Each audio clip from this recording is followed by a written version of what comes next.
اللہ نے سدرۃ المنتہا کہہ کے جو اس کو مخاطب کیا، اس کا مطلب یہ ہے کہ یہ ایک ایسا ٹری ہے۔ حیران کن بات رسول اللہ صلی اللہ علیہ وسلم نے فرمائی کہ اس کی جڑیں جو ہیں وہ چھٹے آسمان پہ ہیں، اور جو اس کی شاخیں ہیں وہ ساتویں آسمان پہ ہیں۔ سدرۃ المنتہا پر جناب رسول اللہ نے اپنے رب کو دیکھا۔ اللہ یہ کہتے ہیں کہ سدرہ پر چھا رہا تھا جو چھا رہا تھا۔ اللہ یہ نہیں بتاتا کہ کیا چھا رہا تھا، یہ دیکھیے گا ذرا اس پہ، یہ بڑا خوبصورت انداز بیاں ہے اللہ کا۔ کوئی اس کو سائنٹیفکلی لے آئے میرے پاس، میرے ساتھ آرگومنٹ کر لے، کسی کو نہیں پتا آج تک کہ نیل کا پانی کہاں سے آ رہا ہے۔ اچھا، تو دریا وہاں سے جب گزرتا ہے تو اوریجن کے ساتھ ساتھ جہاں وہ مٹی اور ریت کے ذرات، گریول، چھوٹے چھوٹے کنکر لے کے آتا ہے، وہ اپنے ساتھ سونے کے ذرات بھی لے کے آتا ہے۔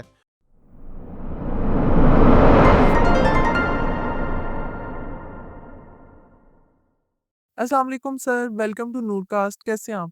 جی وعلیکم السلام، بہت بہت شکریہ بلانے کا۔ الحمدللہ میں ٹھیک ہوں جی۔ سر، آج کے پوڈ کاسٹ میں آپ سے سدرۃ المنتہا پر بات کرنا چاہتے ہیں۔ سدرۃ المنتہا کے بارے میں کہا جاتا ہے کہ وہ بیری کا درخت ہے جو عرش معلیٰ کے قریب ہے، جہاں پر جبرائیل علیہ السلام بھی رک گئے تھے۔ سب سے پہلے بتائیے گا کہ سدرۃ المنتہا کا مطلب کیا ہے؟ جی اعوذ باللہ من الشیطان الرجیم، بسم اللہ الرحمن الرحیم، رب ادخلنی مدخل صدق واخرجنی مخرج صدق واجعل لی من لدنک سلطانا نصیرا، اللہم صلی علی سیدنا محمد وعلی آلہ وصحابہ وازواجہ وبارک وسلم۔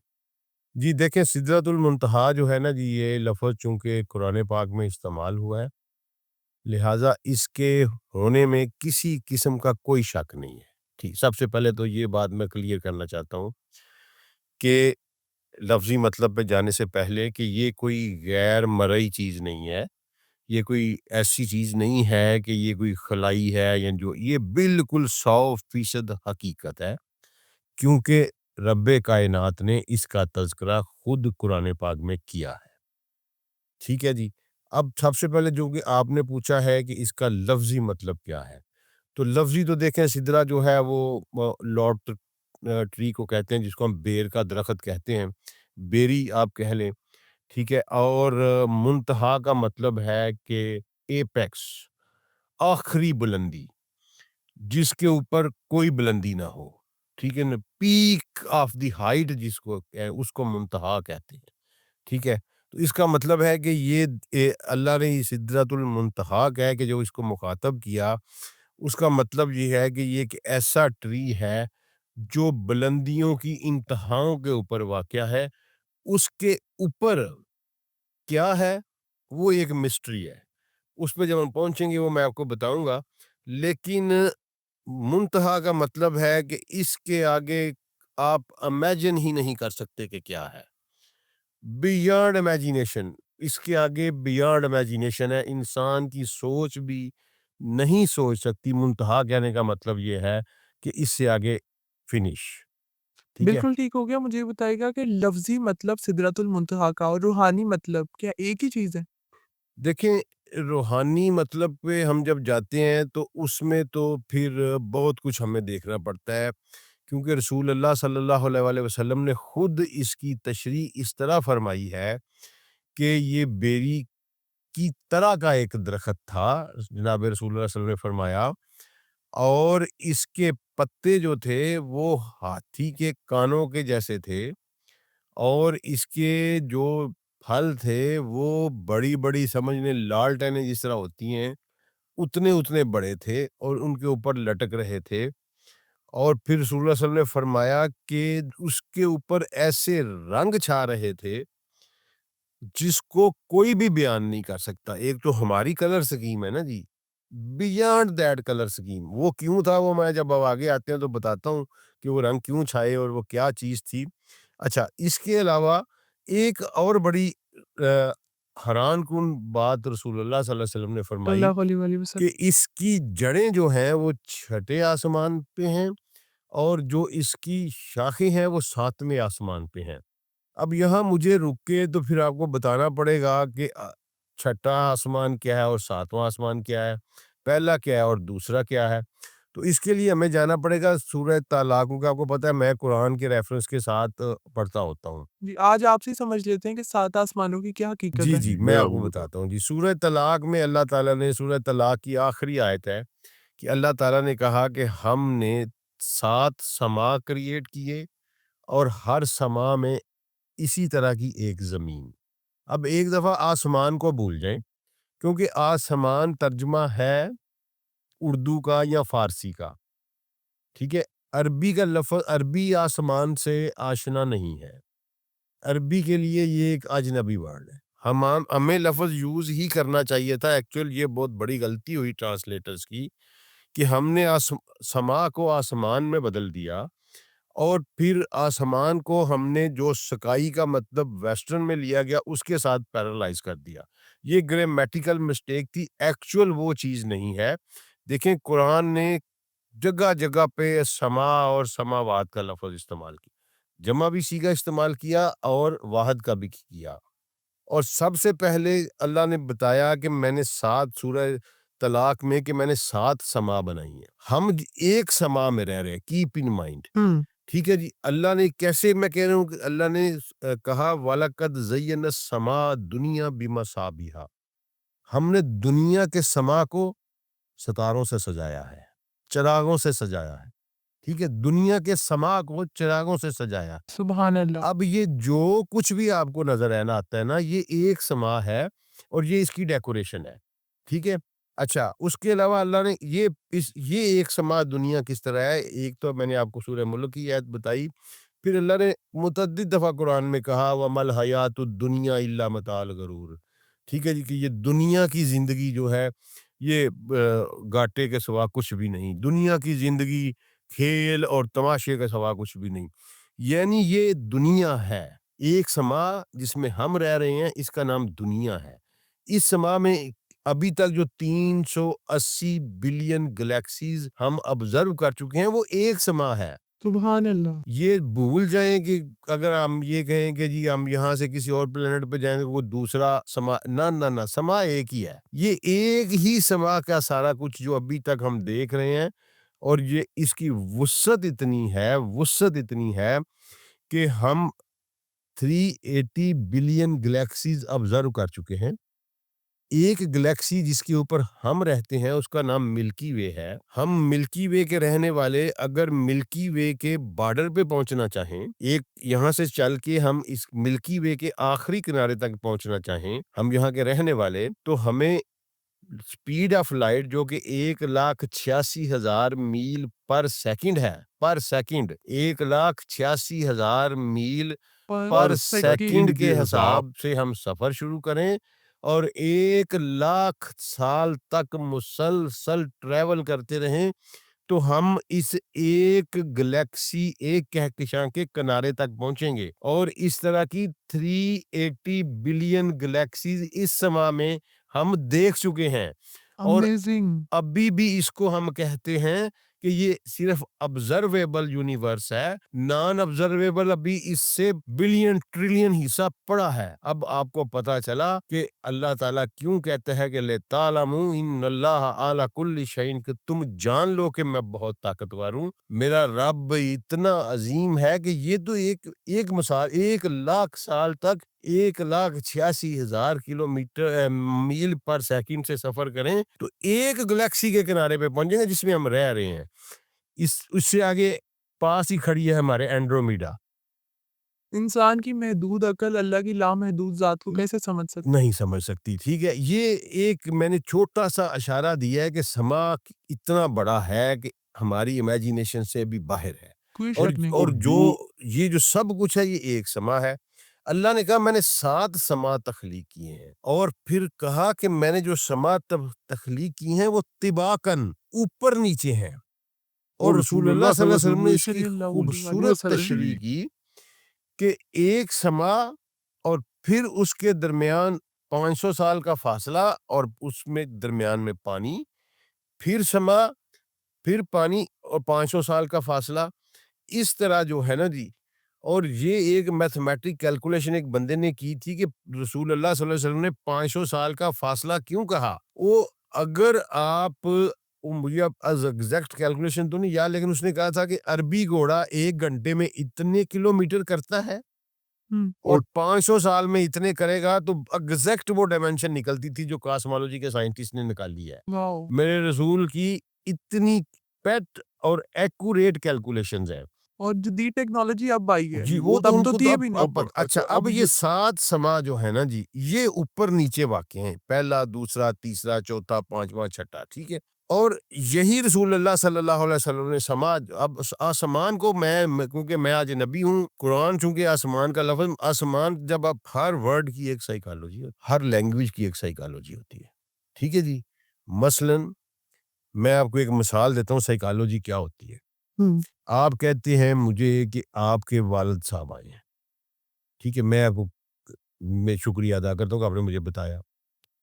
آپ مجھے کہیں یار تیرا ابا آیا ہے، تو میں تھوڑا سا گور کے دیکھوں گا، بالکل۔ اور اگر آپ کہیں کہ تیری ماں دا خامد بار کھڑا ہے، اب مطلب تینوں کا ایک ہے، ٹھیک ہے، لیکن سائیکالوجی ڈیفرنٹ ہے، بالکل ورڈ کی میننگ ایک ہے، سائیکالوجی جب آپ ورڈ بدلتے ہیں تو سائیکالوجی بدل جاتی ہے، ٹھیک ہے۔ اب سما کی جگہ جب آپ آسمان لگاتے ہیں نا، تو وہ اردو والے کی سائیکالوجی بدل جاتی ہے، وہ سمجھتا ہے آسمان یہ جو نیلا سا ہمیں نظر آ رہا ہے وہ یہ ہے، آسمان یہ نہیں، یہ سما ہے، پورے کا پورا یہ سما ہے، اسی سما کا ہم بھی حصہ ہیں، اسی طرح، اور اسی یہ ایک سفیریکل ہے، ٹھیک ہے جی، اسی طرح کی سما اس کے اوپر ہے، پھر اوپر ہے، پھر اوپر۔ اب وہ یہ بات کرنا کہ چھٹے سے جڑیں نکلتی ہیں اور 7ویں تک اس کی شاخیں جاتی ہیں، اب آپ اندازہ لگائیں کہ درمیان میں 500 سال کی مسافت ہے، ٹھیک ہے، اندازہ لگائیں کہ اس درخت کا والیم، اس کا حجم کتنا بڑا ہوگا، اور کتنی بڑی مسٹری ہوگی سدرۃ کتنی المنتہا بڑی کی۔ مسٹری ہوگی سدرۃ المنتہا، ٹھیک ہے نا قرآن جی۔ پاک میں کس واقعے میں ذکر آیا سدرۃ المنتہا کا؟ دیکھیں جی، قرآن پاک میں سورہ نجم میں واقع معراج کے حوالے سے جب سورہ نجم کو بیان کی، ان میں بیان آیا، اور اس میں رسول اللہ صلی اللہ علیہ، دیکھیں اس پہ دو اب لوگ اختلاف بھی کریں گے اور اتفاق بھی کریں گے۔ وہ یہ ہے کہ سورہ نجم میں یہ واقعہ ہے کہ اس نے اسے دیکھا، میرے پیغمبر نے دیکھا، اور اس سے پہلے وہ افق پا بھی انہیں دیکھ چکا تھا، اور سدرۃ المنتہا کے قریب بھی دیکھا، جس کے قریب ہی جنت الماوا ہے، ٹھیک ہے جی۔ یہ سورہ نجم میں آیا۔ اب ہمارے مفسرین میں اختلاف پیدا ہو گیا ایک چھوٹے سے واقعے کی وجہ سے، کہ تمام صحابہ کرام جو ہیں وہ اس بات پہ متفق ہیں کہ رسول اللہ صلی اللہ علیہ وآلہ وسلم نے اپنے رب کو دیکھا، ٹھیک ہے جی۔ اب ایک روایت ہمیں مل جاتی ہے اما عائشہ کے حوالے سے، اما عائشہ کہتی ہیں کہ نہیں، یہ جبریل کو دیکھا، ٹھیک ہے جی، اور اما نے اس پہ دلیل جو پیش کی ہے، اگر وہ روایت اما سے منسوب ہے تو، ویسے میں مانتا ہوں کہ وہ اما سے منسوب غلط کی گئی ہے، میں اس کو نہیں مانتا، ٹھیک ہے۔ میں دوسرے طبقوں کے سیدنا عبداللہ بن عباس، جن کو رسول اللہ صلی اللہ علیہ وسلم نے سرٹیفکیٹ دیا تھا قرآن کی تشریح بیان کرنے کا، ان کے لیے دعا کی تھی، اور وہی امت کے سب رسول اللہ صلی اللہ علیہ وسلم کے بعد صحابہ کرام رضوان اللہ علیہم اجمعین کا جو ابو بگ کیٹیگری ہے، وہ بھی ان سے مدد لیا کرتی تھی، وہ بھی ان سے پوچھا کرتی تھی۔ ان کا موقف یہ ہے سیدنا عبداللہ بن عباس کا کہ سدرۃ المنتہا پر جناب رسول اللہ نے اپنے رب کو دیکھا۔ اما عائشہ کہتی ہیں کہ ان کا استدلال یہ ہے کہ چونکہ قرآن میں آیا ہے کہ کوئی نظر اس کو نہیں دیکھ سکتی، لہٰذا یہ کیسے ہو سکتا ہے کہ رسول اللہ صلی اللہ علیہ وسلم نے اللہ کو دیکھا ہو۔ لیکن اس کا جواب جو ہے وہ یہ ہے کہ ساری روایات مانتی ہیں کہ رسول اللہ صلی اللہ علیہ وسلم کو واقع معراج پر لے جانے سے پہلے اسپیشل تیاری کروائی گئی تھی، جس کو ہم شک صدر بھی کہتے ہیں، اور پھر وہ سارا کچھ، کیونکہ ظاہر ہے اس کی کیمسٹری اور ہے، اگلی کائنات تھی، اس کی اگلی کی ہر ڈائمینشن کی، ہر سما کی اپنی کیمسٹری ہے، کوئی شک ٹھیک ہے نہیں نا ہے۔ جی۔ تو اس کی تیاری رسول اللہ کو کرائی گئی تھی۔ انسان دنیا میں رہ کر ان آنکھوں کے ساتھ اللہ کو نہیں دیکھ سکتا، اگر ان آنکھوں کی کیپیسٹی بڑھا دی جائے تو پھر وہ اللہ کو دیکھ سکتا ہے، اگر اللہ اپنی وہ کیپیسٹی دے دے، کیونکہ ظاہر ہے ہمارا یہ ایمان ہے کہ ہم بروز حشر جنت میں اللہ ہمیں اپنے دیدار سے سرفراز فرمائے گا، ٹھیک ہے۔ اس کا مطلب یہ ہے کہ اس وقت ہماری آنکھوں کی کیپیسٹی اینڈ حیت اور ماہیت یا اس کا لینز بدل دیا جائے گا، اور ہم اپنے رب کو صحابہ نے پوچھا نا کہ یا رسول اللہ کیا ہم جنت میں اپنے رب کو دیکھ سکیں گے؟ فرمایا تم نے کبھی 14ویں کا چاند دیکھا ہے؟ صحابہ نے کہا بالکل ایسا ہی دیکھا ہوگا جیسے اس 14ویں کے چاند کو دیکھ رہے ہو، اپنے رب کو اس طرح ہی سبحان دیکھو اللہ۔ گے۔ ٹھیک ہے، تو اس کا مطلب اس وقت ہماری نظر میں یہ کیپیسٹی پیدا کر دی جائے گی کہ ہم اپنے رب کو دیکھ سکیں۔ تو یہ کیپیسٹی رسول اللہ کی معراج میں جانے سے پہلے پیدا کر دی گئی۔ آپ یہ کہہ رہے ہیں کہ ان کی مبارک نظروں کا لینز چینج کر دیا گیا، ان کی کیپیسٹی بڑھا دی گئی، کیونکہ اس سے آگے اللہ یہ کہتا ہے کہ سدرہ پر چھا رہا تھا جو چھا رہا تھا۔ اللہ یہ نہیں بتاتا کہ کیا چھا رہا تھا۔ یہ دیکھیے گا ذرا اس پہ، یہ بڑا خوبصورت انداز بیاں ہے اللہ کا۔ اللہ کہتا ہے چھا رہا تھا جو چھا رہا تھا، تمہارا کیا تعلق ہے؟ اسے یہ میرے اور میرے محبوب کی بات ہے۔ یہ جو کچھ میں کر رہا تھا یہ اس کے استقبال کے لیے کر رہا تھا۔ اور وہ جو رسول اللہ صلی اللہ علیہ وآلہ وسلم نے، میرا ادراک اس پہ یہ ہے، میں اس کے اوپر سمجھنے کے فتویٰ نہیں دے رہا، لیکن میرا یہ ادراک ہے کہ اس کائنات کے تمام ملائکہ اس چہرہ انور کے دیدار کو ترسے ہوئے تھے، اور ان کی یہ خواہش تھی کہ ایک دفعہ اس چہرہ انور کا دیدار کریں تو سدرۃ المنتہا کے ہر پتے، ہر ذرے کے اوپر جو مختلف رنگ بکھر رہے تھے، دراصل وہ اس کائنات کے تمام ملائکہ جو ہے وہ رسول اللہ صلی اللہ علیہ وسلم کے استقبال کے لیے اور ان کے ایک چہرہ انور کے دیدار کے لیے وہاں آئے تھے۔ اس لیے وہ چونکہ نوری مخلوق ہے تو وہ ایک عجیب و غریب قسم کے رنگوں کا ایک کلرفل منظر پیش کر رہی تھی۔ تو اللہ تعالیٰ نے یہ بتایا کہ جو چھا رہا تھا وہ چھا رہا تھا۔ اس حسن کو ایکسپلین کرنا بھی اللہ نے گوارا نہیں کیا کہ میں نے جو کچھ اپنے محبوب کی آمد کے اوپر، آپ دیکھیں دنیا میں جو کچھ ہوتا ہے نا، یہ کچھ نہ کچھ انسان نے اپنے رب سے اس نے ودیت کیا ہوا ہے ہمیں۔ ہم چراغاں کرتے ہیں، ٹھیک ہے، اپنے مہمان کے پروٹوکول کے مطابق سجاوٹ کرتے ہیں، تو اب آپ دیکھیں کہ رسول اللہ صلی اللہ علیہ وسلم کی کیا عزت، کیا مقام ہے اللہ کی نظر میں، کہ اللہ نے اس کائنات کی سب سے بڑی مخلوق اس سے بڑی مخلوق تو نہیں ہو سکتی نا۔ میں نے پہلے یہ اس لیے ایکسپلین کیا تھا کہ اس کی جڑیں چھٹے سے لے کر 7ویں آسمان سے، یعنی ایک ایسا درخت ہے جو 2 کائناتوں کے درمیان میں ہے۔ ایسی بڑی مخلوق کوئی اور دیکھی نہیں گئی، سنی نہیں گئی۔ اللہ نے اپنے محبوب کی آمد کو سیلیبریٹ کرنے کے لیے اس کائنات کی سب سے بڑی مخلوق کو ڈیکوریٹ کیا، یعنی خالی سب سے بڑی مخلوق دکھانے سے اللہ کا روح، اللہ کا من راضی نہیں ہوا۔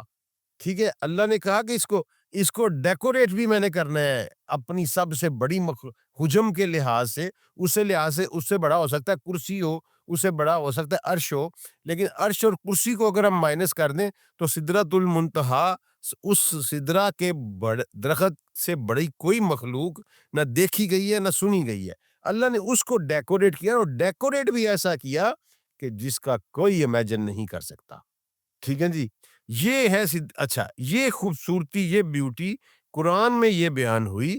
اور پھر قرآن کا بیان اگر آپ پڑھیں تو وہ بڑا خوبصورت ہے، وہ ڈٹرمن کر رہا ہے ایک بالکل پیٹ طریقے سے کہ رسول اللہ نے اپنے رب کو ہی دیکھا۔ ٹھیک ہے جی، وہ کس طرح کہ وہ کہہ رہے ہیں، قرآن کہتا ہے کہ پھر اس نے اپنے بندے پر وحی کی۔ اب اگر وہ جبریل کو دیکھا تو پھر تو مجھے یہ بتائیں کہ رسول اللہ جبریل کے تو بندے نہیں ہیں، جبریل تو نوکر ہے رسول اللہ کا، صلی اللہ علیہ وسلم کا خادم ہے، ٹھیک اور ہے یہ نا۔ بھی کہہ رہے جبریل علیہ السلام تو رک گئے تھے وہاں پر۔ نہیں، دوسری بات یہ ہے کہ اللہ کا جملہ دیکھیں نا جو قرآن پاک کیا کہ اس نے اپنے بندے پر وحی کی، ٹھیک ہے، تو اس کا مطلب ہے جس کو دیکھا وہ وحی کر رہا تھا۔ ٹھیک ہے جی، اس نے دیکھا جو دیکھا، اور اللہ نے پھر ایک بڑا خوبصورت جملہ دیکھا کہ نہ نظر حد سے بڑی اور نہ نظر نے دھوکہ کھایا۔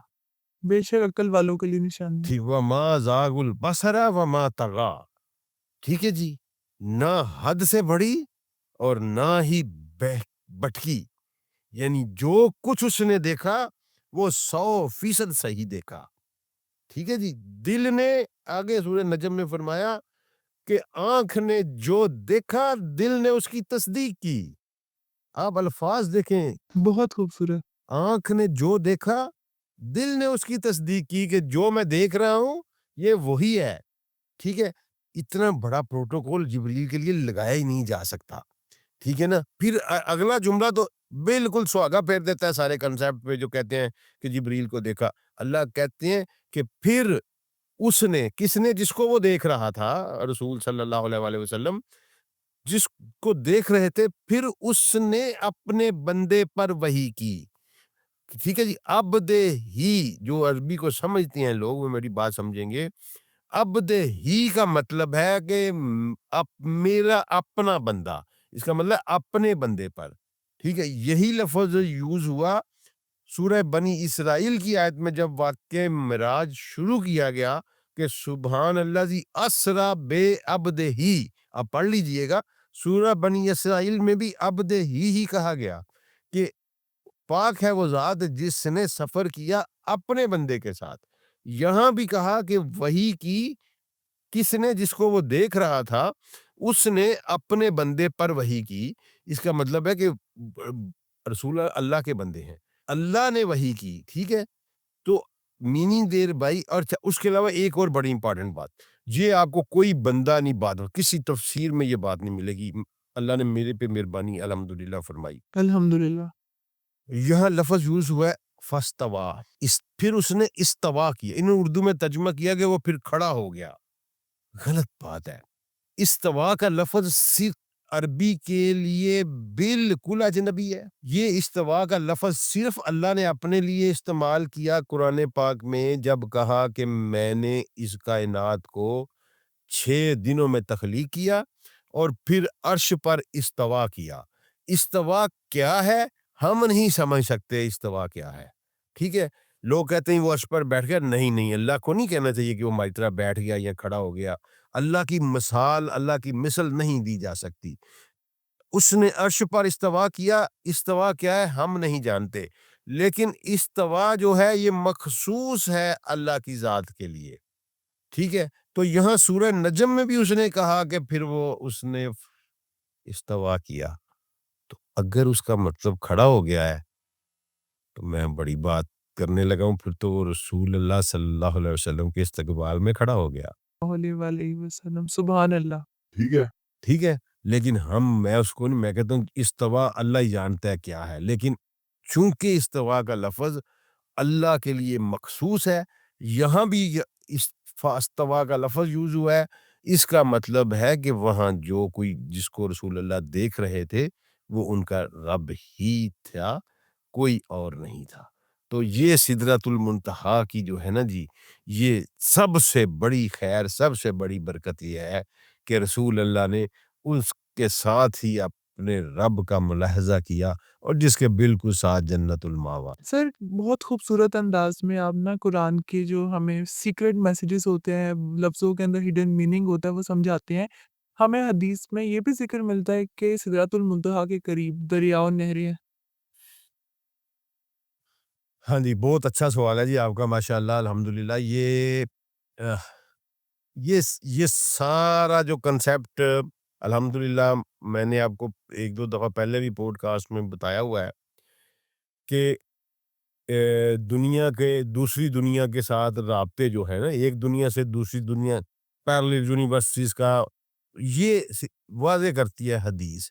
اب یہ جو آپ نے ذکر کیا نا حدیث کا, یہ غالباً صحیح مسلم میں حدیث ہے, اور اس میں یہ آیا ہوا ہے کہ رسول اللہ صلی اللہ علیہ وسلم نے فرمایا کہ میں نے دیکھا کہ سدرۃ المنتہا کی جڑوں سے 4 نہریں نکل رہی تھیں.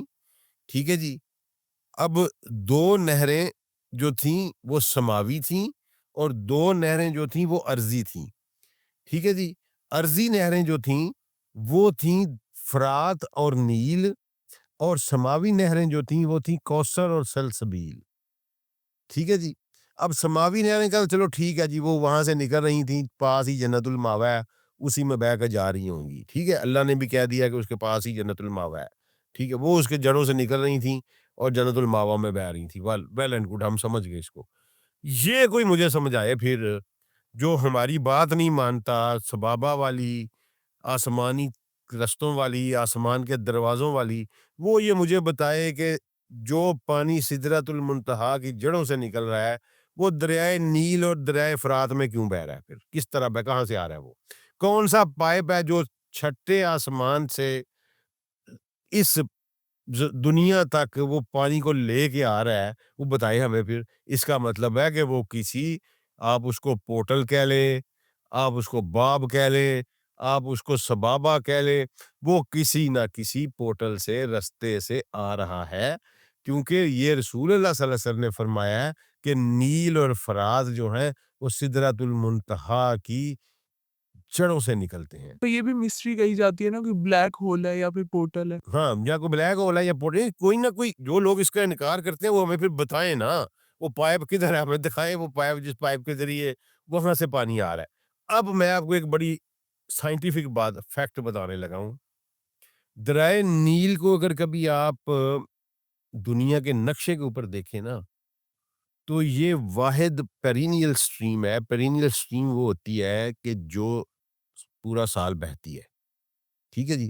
کچھ سٹریمز ہوتی ہیں برساتی نالے، ہم جن کو کہتے ہیں، سال کی کچھ دنوں میں بہتے ہیں، ٹھیک ہے نا، ان کو اینول سٹریمز کہتے ہیں، بٹ ٹھیک ہے۔ یہ پرینیل سٹریم جو ہوتی ہیں یہ سارا سال بہتی ہیں، بڑے بڑے دریا دنیا کے سارے پرینیل سٹریمز ہیں۔ ہماری انڈس ریور پرینیل سٹریم ہے، ٹھیک ہے جی۔ تو یہ دنیا کا واحد پرینیل سٹریم ہے۔ اگر آپ نقشے پہ غور کریں تو جو فرام نیچے سے اوپر، یعنی ساؤتھ ٹو نارتھ بہتا ہے، دنیا کے تمام دریا جو ناردرن ہیمیسفیئر میں ہے، ٹھیک ہے جی، دنیا کو دو حصوں میں گلوب کو تقسیم کیا جاتا ہے، ساؤدرن ہیمیسفیئر اور ناردرن ہیمیسفیئر۔ ہم ناردرن ہیمیسفیئر میں رہ رہے ہیں، ٹھیک ہے۔ Australia, New Zealand southern hemisphere میں ہے، باقی سارے بر اعظم ناردرن ہیمیسفیئر میں ہے، ٹھیک ہے جی۔ ناردرن ہیمیسفیئر کے تمام دریا جو ہیں وہ نارتھ ٹو ساؤتھ بہتے ہیں، اوپر سے نیچے آتے ہیں۔ آپ سیر کرنے جاتے ہیں پہاڑوں کی تو وہیں سے دریا نکلتے ہیں نا، دریا سوات اوپر سے آپ شمال کی طرف جاتے ہیں تو نکلتا ہے، اور ساؤتھ کی طرف۔ دنیا کا نقشے پہ جو مرضی دریا دیکھیں وہ نارتھ ٹو ساؤتھ بہتا ہے، لیکن نیل واحد دریا ہے جو الٹ بہتا ہے، ٹھیک ہے۔ وہ نقشے پہ ایسے چڑھتا ہوا نظر آئے گا، آپ کو اوپر چڑھتا ہوا نظر آئے گا، ٹھیک ہے۔ اچھا، یہ ایک ایسا فینامنا ہے جو یہ ثابت کر رہا ہے کہ یہ ایک مسٹیریس ندی ہے، ٹھیک ہے۔ یہاں آپ کہہ لیں کہ یہ میریکولس پرینیل سٹریم ہے جو کہ ایسے جا رہی ہے نقشے کے اوپر، باقی سارے دریا جو ہیں وہ ایسے آ رہے ہیں، ٹھیک ہے۔ آپ دیکھ رہے ہیں کبھی بھی نقشہ، یا میں کوشش کروں گا کہ اگر دکھایا جا سکے تو نیل کا نقشہ آپ دکھائیں، وہ ایسے نیچے سے اوپر کی طرف جا رہا ہے۔ اچھا، اس کا ایک اور اس میں مسٹری ہے نیل میں، کہ نیل کا سورس آج تک کوئی نہیں ڈھونڈ سکا۔ اچھا، ہاں ہاں ہاں ہاں، پوری دنیا آپ نے لگا لی، آپ جی پی ایس لے آئے، آپ پتہ نہیں کون کون سی ٹیکنالوجیز لے آئے، آپ نے اوپر سیارے بنا دیے، ٹھیک ہے، سیٹلائٹس، آج تک یہ پتہ نہیں چلا کہ نیل کا پانی کہاں سے آ رہا ہے۔ یہ میں دعویٰ کر رہا ہوں، دنیا کا، ہاں، دنیا کا کوئی سائنٹسٹ، کوئی جیولوجسٹ، کوئی جیوگرافر مجھے آ کے بتا دے کہ نیل یہاں سے نکلتا ہے، جھوٹ ہے۔ وہ کہتے ہیں جی لیک وکٹوریا سے نکلتا ہے، لیک وکٹوریا سے اوپر پانی کہاں سے آ رہا ہے، ان کو یہ نہیں پتا، کیونکہ اس میں اتنا بڑا دلدلی ایریا آتا ہے، ٹھیک ہے جی، کہ اس میں کوئی جا ہی نہیں سکتا، اور وہ مسلسل پانی دلدل کی سے باہر نکل رہا ہے، اور وہ دلدل میں پانی کہاں سے آ رہا ہے کوئی نہیں جان سکا۔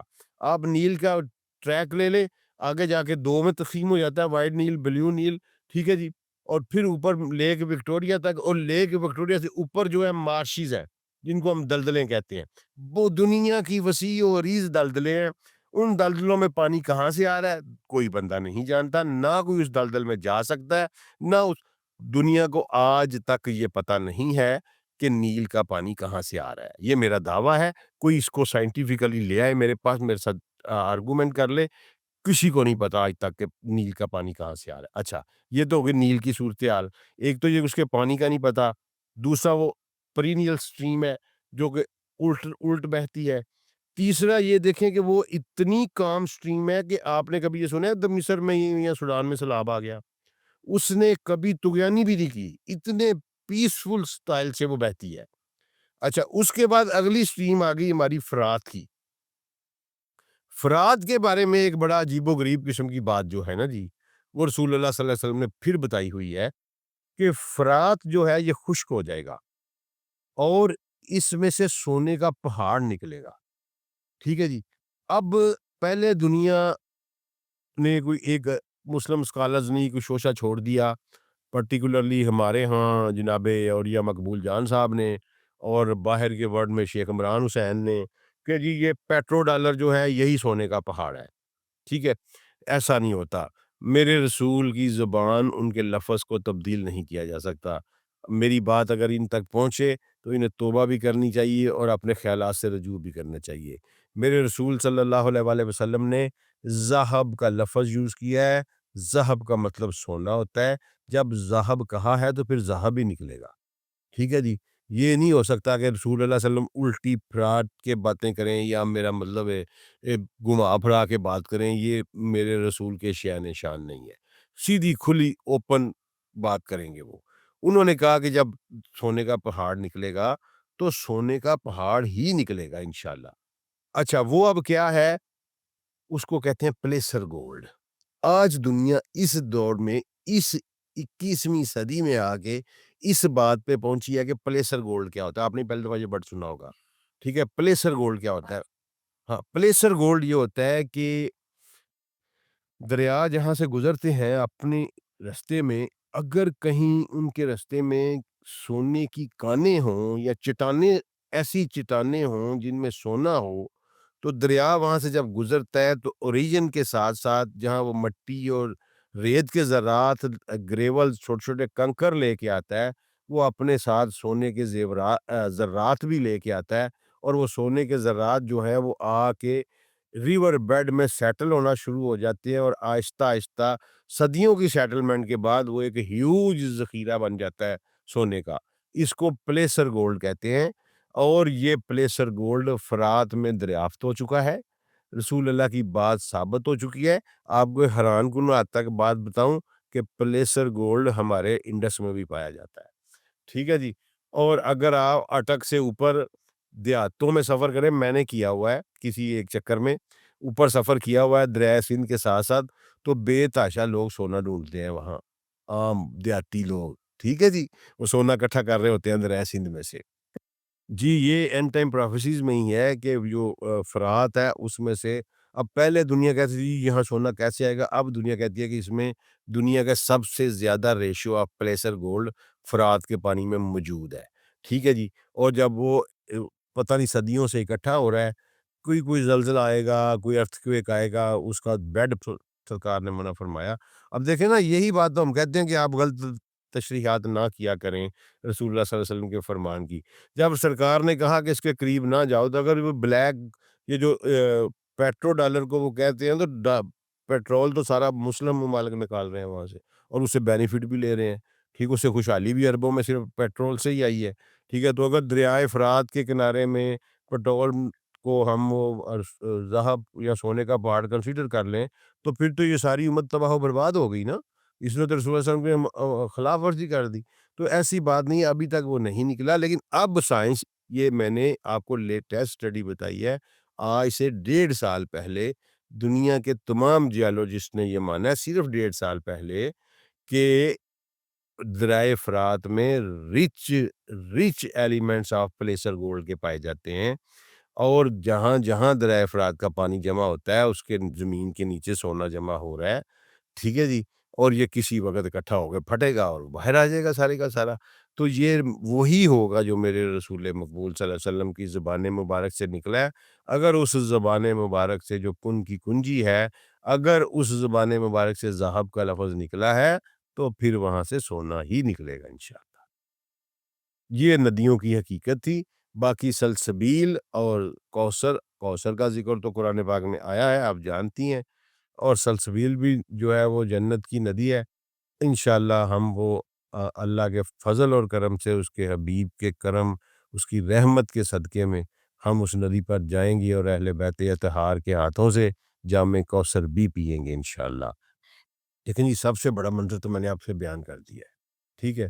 اس کے علاوہ میں نے آپ کو بتایا کہ یہ میرا ادراک ہے، میں اس پہ فتویٰ نہیں دے رہا، دعویٰ نہیں کر رہا۔ میرا یہ ادراک ہے کہ اس کائنات کے تمام ملائکہ سدرۃ المنتہا کے اوپر آئے تھے، اور وہ نوری مخلوق تھی، تو ان کے ڈیفرنٹ کلر جو تھے نا، اس سے اللہ تعالیٰ نے ان کو اپنے محبوب کا استقبال کیا تھا۔ ٹھیک ہے، اس کے علاوہ جو ہے سب سے بڑی بات جو سدرۃ المنتہا، وہ یہ ہے کہ وہاں جبریل نے فرمایا کہ this is the end of my jurisdiction, کہ میری حد یہاں پہ ختم ہو جاتی ہے۔ ٹھیک ہے، اور انہوں نے یہاں تک کہا کہ اگر میں ایک بال برابر بھی آگے گیا تو جل کر راکھ ہو جاؤں گا۔ تو اس سے آگے پھر رسول اللہ صلی اللہ علیہ وآلہ وسلم جانے اور اللہ جانے کیا ہوا کیا نہیں ہوا۔